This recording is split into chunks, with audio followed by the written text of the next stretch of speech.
Hello friends, എനിക്ക് excited ആയിട്ടൊരു മൂവിൻ്റെ ആണ് കിൽ ബിൽ. നിങ്ങൾ കിൽ ബിൽ മൂവി കേട്ടിട്ടുണ്ടോ മുൻകാലത്ത് എപ്പോഴെങ്കിലും? ഇല്ലെങ്കിൽ നിങ്ങൾ ഏതെങ്കിലും തരത്തിൽ കേട്ടിട്ടുണ്ടോ? കേട്ടിട്ട് നിങ്ങൾ ഈ സിനിമ കാണണോ വേണ്ടോ എന്ന് ചിന്തിച്ചവരാണോ? എന്നാൽ നിങ്ങൾക്ക് അങ്ങനെ ചിന്തിച്ചിട്ടുണ്ടെങ്കിൽ അത് നിങ്ങൾ ചെയ്തൊരു ഏറ്റവും വലിയ മിസ്റ്റേക്സ് ആണ് ഞാൻ പറയും. കാരണം നിങ്ങൾ സിനിമ ആസ്വദിക്കാൻ ആഗ്രഹിക്കുന്ന ആളാണെങ്കിൽ, അല്ലെങ്കിൽ അല്ലാത്തവരാണെങ്കിൽ പോലും ടൈം പാസിനാണെങ്കിൽ പോലും ഈ സിനിമ നിങ്ങൾ കണ്ടില്ലെന്ന് പറഞ്ഞാൽ നിങ്ങൾ ഈ ഇതുവരെ കണ്ട സിനിമയെക്കാളും ഒരു എന്താ പറയുക സിനിമകളൊന്നും ഒന്നുമല്ല എന്ന് ഞാൻ പറയും. കാരണം അത്രമാത്രം ബ്രില്യൻ്റ് ആയിട്ടൊരു മൂവിയാണ് ഈ ക്വിൻ്റൻ ടാരന്റിനോ. നിങ്ങൾ കേട്ടിട്ടുണ്ടോ എന്നറിയില്ല. അങ്ങനെ കേട്ടിട്ടില്ലെങ്കിൽ എന്നാലും ഇപ്പം കേട്ടോളൂ. ക്വിൻ്റൻ ടാരന്റിനോ പറഞ്ഞ ഒരു ബ്രില്യൻ്റ് ആയിട്ടൊരു ഡയറക്ടറാണ്. അദ്ദേഹത്തിൻ്റെ എന്താ പറയുക മൂവിയാണ് വോളിയം 1 and 2 എന്ന രീതിയിൽ ഇറക്കിയിരിക്കുന്ന Kill Bill. Kill Bill volume 1 ഇറങ്ങിയത് 2003 അല്ലെങ്കിൽ 30 മില്യൺ USD ആണ് ഉപയോഗിച്ച് ആ പടം ഇറക്കിയിരിക്കുന്നത്. അതേപോലെ തന്നെ 2004 ഇതിൻ്റെ വോളിയം ഇറക്കിയിരുന്നു, അതും 30 മില്യൺ USD ചെയ്തിരിക്കുന്നത്. അത് അതിൻ്റെ ടോട്ടൽ ബഡ്ജറ്റ് എന്ന് പറയുന്നത്.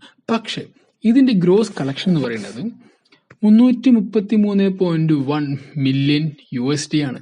നോക്കണം നിങ്ങൾ, 30 വെച്ചിട്ട് 60 മില്യൺ ഇറക്കി വെച്ച സിനിമ, 60 മില്യൺ വെച്ച് 60 മില്യൺ USD ഇട്ട് ചെയ്ത സിനിമ 333.1 ബില്യൺ അടിക്കണമെങ്കിൽ ആ സിനിമയുടെ പവർ ഇല്ലെങ്കിൽ ഒരു പവർ പാക്കേജ് എന്താണെന്ന് നിങ്ങൾ ഊഹിച്ച് നോക്കൂ. അതും നിങ്ങൾ വേറൊന്നും കൂടി ചിന്തിക്കണം. ഒരു ആണ് പെണ്ണെന്ന് വെച്ചിരിക്കില്ല, പക്ഷെ അതൊരു വുമൺ ക്യാരക്ടറെ വെച്ചിട്ട് വളരെ ബ്രില്യൻ്റ് ആയിട്ടുള്ള ഒരു സ്ക്രിപ്റ്റും വെച്ച് അതിൻ്റെ വളരെ ഒരു വ്യത്യസ്തമായ ഒരു ആക്ഷൻ സീക്വൻസും വെച്ച് വളരെ ബ്രില്യൻ്റ് ആയിട്ടുള്ള ഒരു ഡയറക്ടറും കൂടി ചേർന്ന ഒരു സിനിമയാണിത്. നിങ്ങൾ ഇതുവരെ ഈ സിനിമ കണ്ടില്ലെങ്കിൽ നിങ്ങൾ തീർച്ചയായിട്ടും ഈ സിനിമ കാണണം. കാരണം ഈ സിനിമയിൽ പറയുന്ന ഓരോ ആക്ഷൻ സീൻസും നമ്മൾ ഈ cinema kill Bill volume 1 volume 2 ഇറങ്ങിയതിന് ശേഷം പിന്നീട് വന്നിട്ടുള്ള എല്ലാ സിനിമയും ഹോളിവുഡ് ഏത് സിനിമ എടുക്കുകയാണെങ്കിലും ഇതിൻ്റെ ഒരു റെഫറൻസ് ആയിട്ട് വരുന്നുണ്ടെന്ന് പലവഴി നമ്മൾ കണ്ടിട്ടുണ്ടാവണം. കാരണം അത് നമുക്ക് തോന്നിപ്പോവും. ചിലപ്പോൾ പല സിനിമകളെല്ലാം കാണുമ്പോൾ ഇതിൻ്റെ റെഫറൻസ്ഡ് ആണ് നമുക്ക് തോന്നിപ്പോവും. ഇപ്പോൾ ഏകദേശം പറയണമെങ്കിൽ ഇപ്പോൾ കഴിഞ്ഞ കുറേ കാലം മുമ്പ് അമൽനീർ അതിന് പറയണ്ടേ ഇതുപോലൊരു സിനിമ നമ്മൾ ചെയ്യണം എന്ന് പറയണ്ടേ. അതിനുശേഷം പിന്നെ ഈ അടുത്ത കാലത്ത് പറഞ്ഞത് ലോകേഷ്, ഒരു തമിഴിലെ ബെസ്റ്റ് ഡയറക്ടർ ആയിട്ടുള്ള അദ്ദേഹം പോലും പറയണ്ടേ കിൽ ബിൽ പോലൊരു സിനിമ നമുക്ക് ഇന്ത്യയിൽ ചെയ്യാൻ പറ്റുകയാണെങ്കിൽ അത് ഏറ്റവും വലിയൊരു സക്സസ്ഫുൾ ആണ് അദ്ദേഹം പറയണ്ടേ. കാരണം കിൽ ബിൽ എന്തുകൊണ്ടാണ് ഇത്രമാത്രം എടുത്ത് കാണിക്കുന്നത്?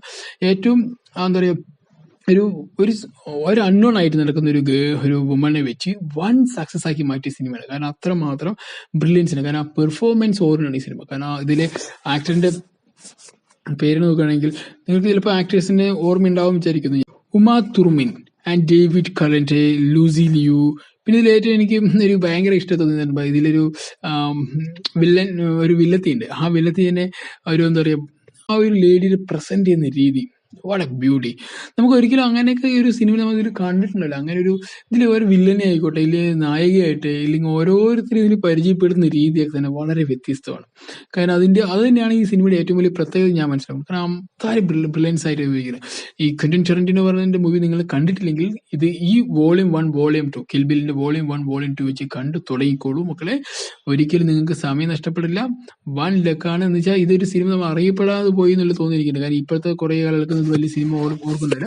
എന്നിരുന്നാലും എനിക്കിത് എൻ്റെ ഫേവറേറ്റുകളിൽ 10 സിനിമ എടുക്കുകയാണെങ്കിൽ ഹോളിവുഡിലെ ഏറ്റവും ബെസ്റ്റ് എന്ന് പറയുന്നത് 2 സിനിമ ഞാൻ തന്നെ പറയും. കാരണം അത്രമാത്രം ബ്രില്യൻസ് ആയിട്ടുള്ളൊരു കഥാപശ്ചാത്തലം, ഡയറക്ഷൻ, മ്യൂസിക്, പെർഫോമൻസ് ആൻഡ് ഇതിൻ്റെ ആക്ഷൻ സീക്വൻസ്, നോ വേ.